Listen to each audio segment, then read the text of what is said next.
Hello Internet, it is me, the E-Man, and in these uncertain and scary times, I think a lot of people are missing the small, non-essential things that help life feel more normal. For me, one of those things is going thrifting with my friends. Now obviously I'm doing fine not going, and even staying at home I've managed to find a couple good deals this summer online, like this Halo Risk and this ultra-rare copy of Devil Summoners 2 Collector's Edition. But searching web pages just isn't as fun as the thrill of the hunt in a thrift store. So I had about 8 months worth of thrifting footage sitting on one of my hard drives, and I figured, why not make a second thrifting video, remembering the good old days. So let's take a look.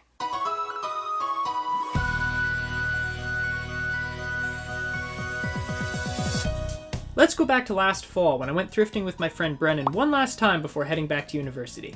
Alright, so you want to explain to me what... Oh man, you're leaking all over the sidewalk.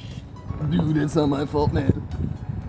So this was free. This wasn't in the plan, but you know what? This wasn't in Sometimes anyone's you just plan. take what you find. How are you going to fit this in your car? Sideways. Now that's a man with a plan right there. So I just got a hat full of McDonald's toys. That's not that interesting, but he got a water cooler. Next we went to Tim Hortons, where Brennan basically just drank a cup of sugar, and then it was off to our second thrift store. Now unfortunately we didn't have a lot of luck that day. They didn't really have any good video games or anything I didn't already have, but we did find this really cool Royal Canadian Army Medical Corps address book notepad thing. It was really neat to look at, but neither one of us bought it. And while we were there, I got rid of my desk fan I didn't like. Now we did find a couple more interesting things at our next stop. I didn't even realize that this is bootleg. Galactic Wars BB Robot. I honestly thought this was a licensed BB-8 product for a hot second. Oh, look. Oh, no, he's eating his head. Oh no, the pain. The unbearable pain. The next week I headed into Ottawa one last time before going back to Montreal. At the first thrift store I stopped at, I saw this really cool Batman-themed DVD player. It was totally awesome, but I just couldn't justify dragging it home. I also saw this kind of interesting CD case storage device where you would clip the jewel cases into the little drawers of the rack, and then when you pulled them out it would pop it open so you could take the discs out. It looked neat on the box, but when I tried testing it, it did not work at all. I also saw this, which I thought at first was a plug-and-play console, but it was actually the remote system for one of those educational super expensive remote control cars from the early 2000s. Rest assured I did not get this, but it was kind of neat to see it at a thrift store, because I remember these being super expensive in toy stores. Now they had a ton of video games here, most of which I already had, but I still got a nice little pile out of it, and I also found an unopened C-3PO pop figure for a decent price, so that was cool too. Did you know that Canadian Tire has a separate escalator just for shopping carts? And they've also got a plunger tree. Just look at how sun-baked these PS4 games are. Oh, this is just awful. The day's good luck continued at the next thrift store I went to. I found this absolute beast of a DVD player. This was right around the time when USB was becoming standard on these kind of devices. It was a beautiful piece. I wish I could have taken it, but again, I just don't need any more DVD players. Now it's always worth going through the loose bucket of wires, because you never know what you're going to stumble upon. Like here I got super lucky and found a zip disk drive cable. Now this was fantastic, because a couple years before this I got a zip disk drive that was missing one of these. Oh, I also saw this, and just why is this even a thing? Now this place had an even larger selection of video games than the last thrift store, but most of them were either sports games or ones I already had. That being said, I still found a very large pile with some really good stuff in it. Now the Mad Catz steering wheel was something I was gonna get, but I think I couldn't find the pedals for it, so I left it behind, and that's a bag of Skylanders Swap Force pieces. Now it's always worth checking the CD rack, because you never know when there might be a game in there, and you should always look out for these see-through cases, because a lot of the time those will be rental copies of either films or games. Now I also found this, and this was agonizing. I almost picked up this Auto's Axe, which is a fairly rare limited edition Guitar Hero controller for the PS2, but without the strap, and more importantly the connection dongle, I just couldn't warrant paying $8 for a glorified paperweight. And lastly, I saw this while I was leaving and thought it was really cool and retro. Now you see storage racks like this all the time for DVDs and CDs, but this one was actually sized for VHS tapes. And a couple days later, it was finally time to head back to Montreal. But on the way, I stopped one last time at my favorite thrift store, and man, was that ever worth it. They had a ridiculously large selection of games that had just come in that morning. Some great games on the shelf, and even more merchandise under the glass. I got a whole basket of some really good titles, and even more exciting, some vintage Warhammer and Advanced D&D figures. I also stopped at my second favorite thrift store, and in the books section, I immediately found a bunch of Hellsing manga marked for pocketbook prices. I also saw one of these, which for $4 I think was a good price, you know. if you're into that kind of thing. Now this was something I really wanted to get, and for $4 it was a very good price for a hardback poster, but not only was there a lot of damage to the corners of the frame, there were big gashes in the image itself. So I decided it just wasn't worth it and I left it behind. Now this is something I actually got just because I thought it was very pretty. It's a decorative wooden ornate fan with this little plastic stand you can set up. It's kind of precarious, but I have it on display with my manga bookcase. Now I thought this was cool. They had a CB radio transceiver still in the box. It wasn't anything I needed, but I just liked the little knobs on it. Now they had this iMac in really nice shape. It didn't have the mouse, but it did have the original keyboard. No discs or any software to go with it though. They wanted $200, which I thought was very high for what it actually was. So I didn't get it that day, but I came back a couple months later when I was on Christmas break, and not only did they still have it, it was reduced down to $50, so then I scooped it up. Next to the iMac, they had a CD rack that looks like a pop can, and when you open it up, it's got happy faces inside. It was just adorable. I didn't buy it though because it was broken. Ah, my favorite, thrift store ranch. I also found possibly the greatest shirt I have ever worn in my life. Unfortunately, it was like 6 sizes too small, so I couldn't buy it. And that was it. I was finally on my way out of the province. Now, near the border, I did stop at a Shoppers Drug Mart with a surprisingly expansive video game selection. Some pretty good stuff, and some older stuff too. I picked up a couple PSP games there for a decent price. And then after getting some overpriced drinks at the next door Starbucks, it was finally off to Quebec.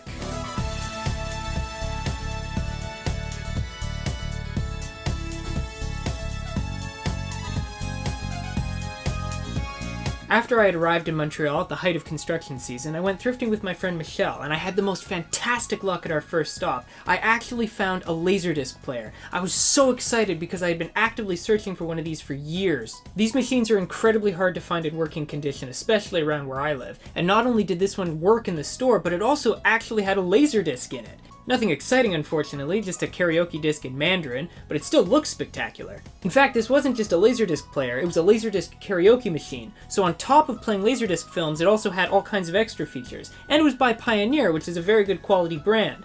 And on top of all of that, it also had a remote, which you almost never find at thrift stores. This was probably, honestly, my best find of the season. We also saw this picture frame, which would be perfect if you wanted to trap your family's souls. You know, for display purposes. And this is quite possibly the best mug I have ever seen. Always make sure to check the board game section at thrift stores, because a lot of the time big box PC games get put there by mistake. Like here, for example, I found Restricted Areas still factory sealed. Now I don't know anything about this game, but you can never go wrong with bootleg The Matrix era Keanu Reeves. Oh, and always remember kids, true heroes use guns. Rough part of town right there. But imagine being the guy who put all that effort in, smash the window, and there's just wood behind it. Like, so self-defeating. And the lock's on the outside. Yeah, this is clearly to keep something in.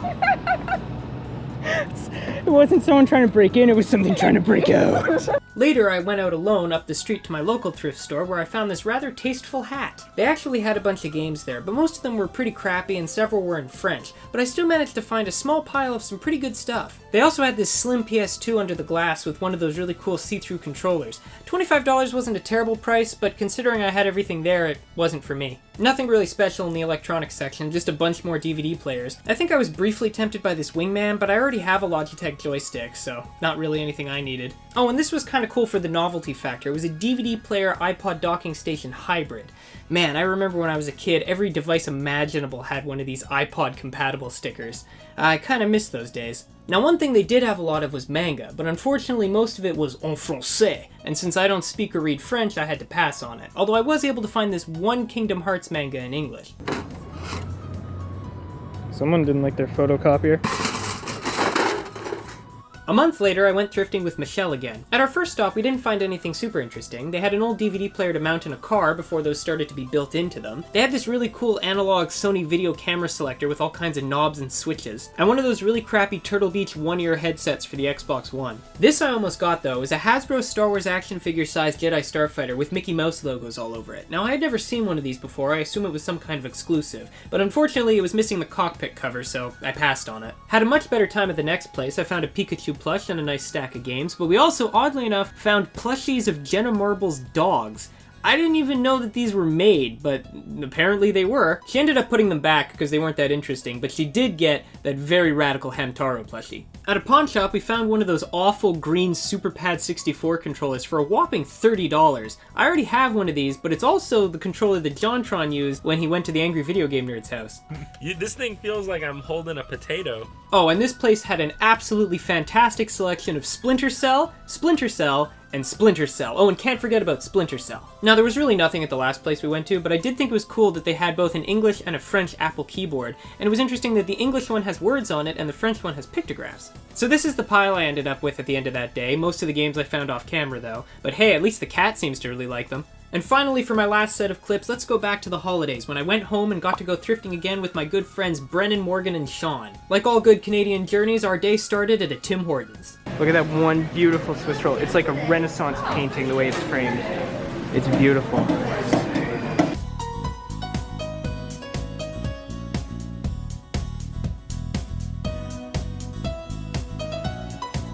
Our first stop of the day was our favorite local thrift store. We found a few games, but not a whole lot else that was interesting. Although we did have a lot of fun with this super tiny little camera tripod that made me incredibly nervous when he actually put my camera on it. This is a fair question. Yeah. How can you watch TV if your TV doesn't have a handle? Bruh. I mean, how else are you supposed to carry it? Yeah. Like, come on, man. Oh my god. Dude! He's got a goose! Dude! He's got a goose! It's a door stopper. I want this. This is $5 minus 70, so it's 3 times. This is $1.50. Look at it. I am getting this. Look at the eye! It Oh. it sees everything, dude. Oh my god. It sees everything. It's got one on the back too. You can't hide from it unless you can like be 2D. It just sees. It has 360-degree vision with a tiny blind spot. Just a reminder to use my link in the description to buy Ridge Wallet. Look at this happy customer. Don't forget to always show off your FSF membership card with GNU/Linux inside. See, you don't even need, you know how people have like those cards that unfold into a knife to defend themselves? You don't even need that. You just show that to someone and they're just gonna walk away. Yeah. They feel sorry for you. They're not gonna rob you because they know that you have nothing of value. Oh, what? Hey Morgan, make your best hentai noise. Wow, that was better than I expected actually. After grabbing some quality food from good old McDonald's, it was off to our last stop of the day. And, you know, quite frankly, I believe with whole heart that we're going to Walmart, boys! Wow! Wow! Who puts Pokemon cards in the freezer? Okay, don't be too rough. I think that was a fatal blow, honestly. Careful, there's glass there. Things are getting a little wild at Walmart.